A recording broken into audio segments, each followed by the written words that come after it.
Welcome everyone to the next edition of the Stay on Course podcast. Today I have Allie Zendrian, who is the founder of A to Z Communications, a public relations firm focusing on financial services, fintech, and health tech clients. She is also the editor in chief of Brand News, a website where reporters write articles for clients. Welcome, Allie, to the Stay on Course podcast. How are you today? Julie, thank you so much for having me. I'm doing great. How are you? Doing really, really well. Thank you. And before we get started, I ask all of my guests, what is your favorite food? So mine, I don't know if you've heard of this or if anybody else has, but Swiss potato pancakes. So imagine a potato pancake, but it's also got cream cheese and Swiss cheese in it. So it's all like gooey and amazing. I could eat those all day, every day. Okay, so it's a potato pancake. Is it like in Switzerland, they make these things called roasties? Have you heard of that? There's like a I name. haven't, but it sounds like I need to look into it. Oh, yeah, because I think that's exactly what you're talking about. Amazing. I love that. That sounds really good. So, Allie, welcome. I'm so excited for this conversation. Today, we're going to be talking about the power of public relations for small business owners. But before we get like into those ingredients, tell us like how you got started in all of this. Sure.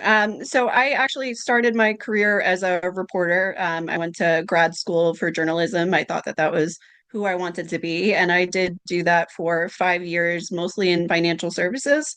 And then after that, sort of had my PR journalism crisis. Some people worry about going to the dark side, which is known as PR.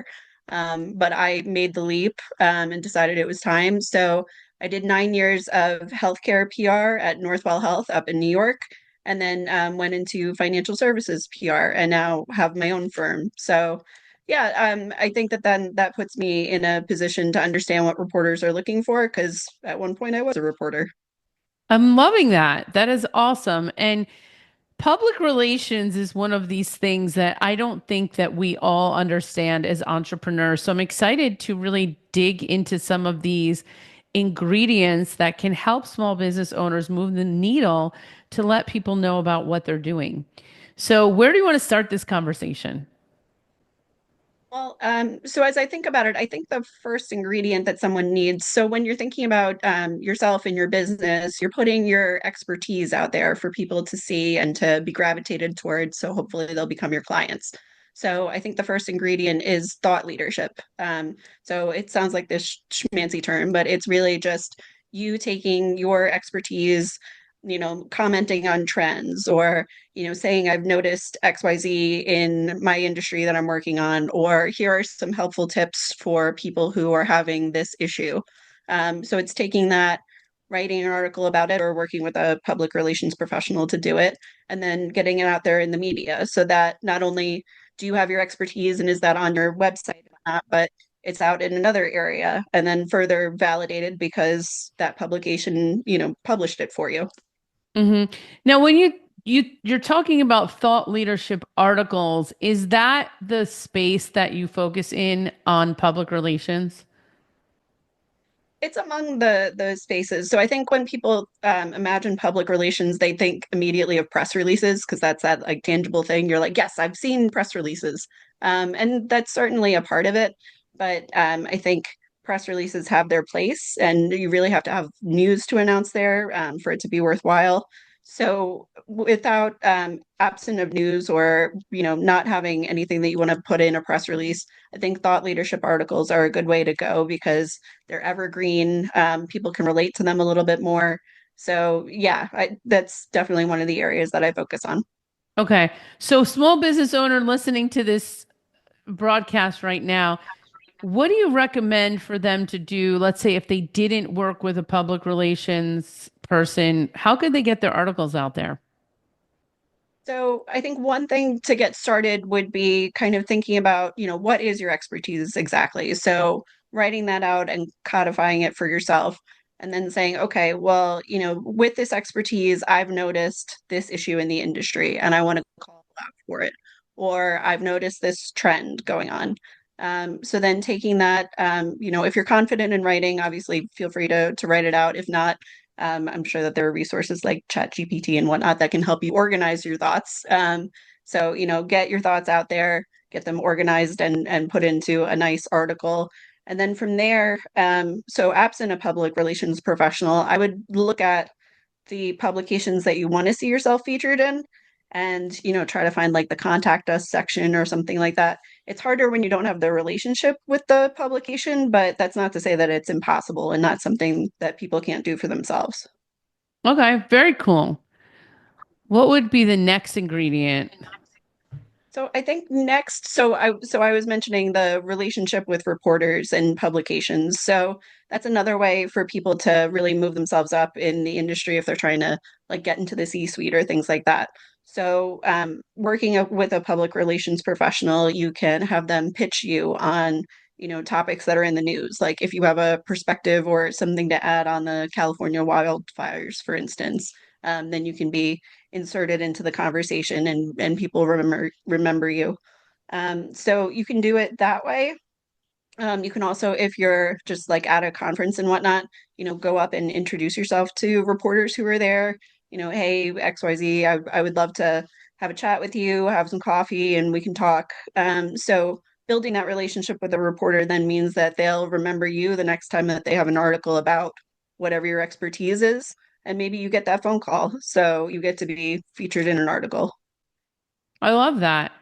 I love that. And thinking about like what's happening in the news right now, where do they need your voice? And I assume that the reporters are looking for you, but you need to be finding them first.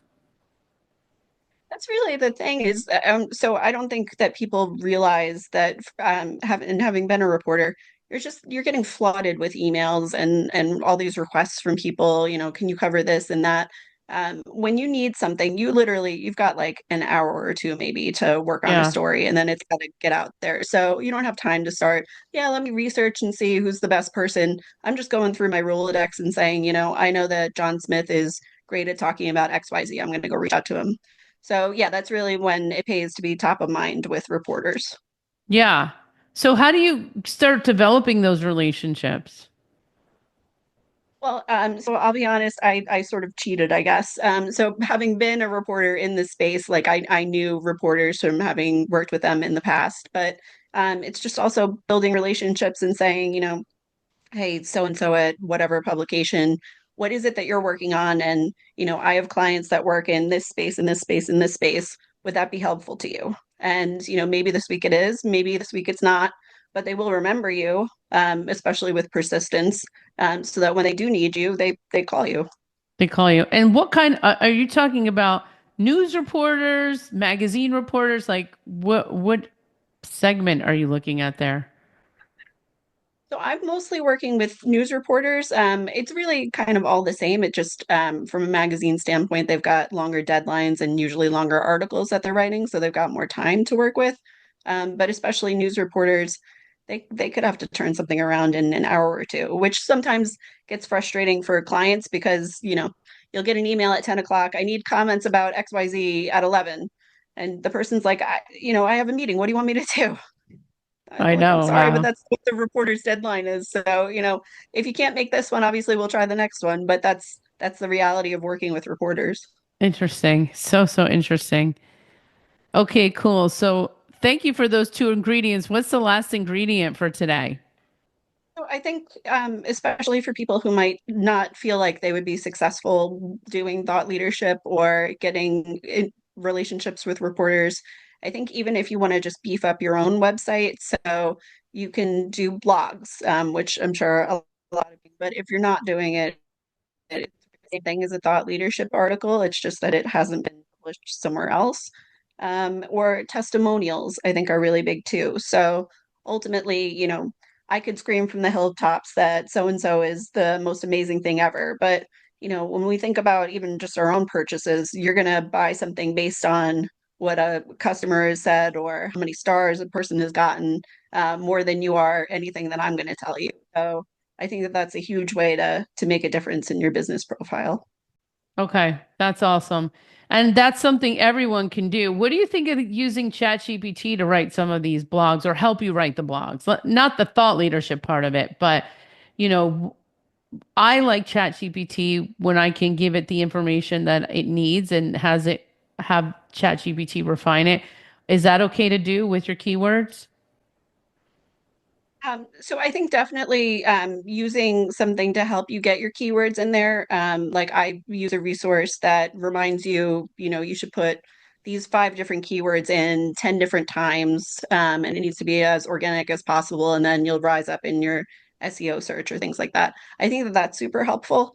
When it comes to Chat GPT, I think that the only caution that I would give is that there are a lot of times that you send somebody something from Chat GPT and it's kind of obvious that that's what it is because of like the perfect bullet points and everything's just one sentence. And so I think if you take what you put into Chat GPT and then refine it and make it sound a little bit more human and like yourself, I think that's totally fine. Okay. Now, I was just introduced to a new website last week called askthepublic.com. Do you use that one? No, but I'm writing that down. Write it down. I was just wondering what you use for SEO, like to look for keywords, because there's a lot of them out there. So personally, I use Surfer SEO. So I was just introduced to that one. It seems like it's super easy. So I mean, usually there are like 25, 30 different keywords that you're trying to get in a certain frequency. And it's nice.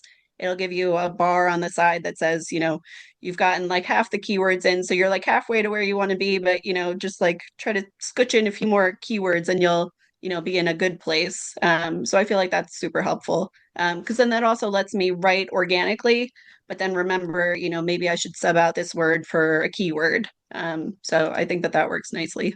That's good. That's good. And so I just have a few more questions.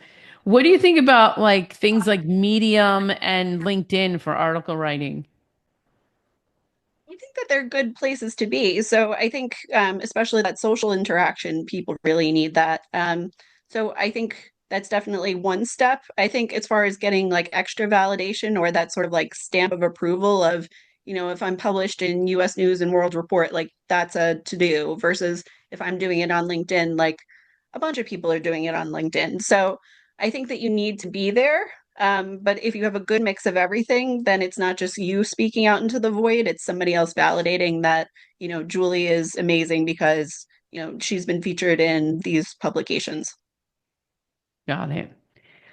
Wow. So in recapping, do you want to just do a quick recap of the three ingredients?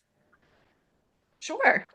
So the first one being thought leadership. So using your expertise and, sharing it out with the world. So just writing a concise article about different trends and things that you're noticing.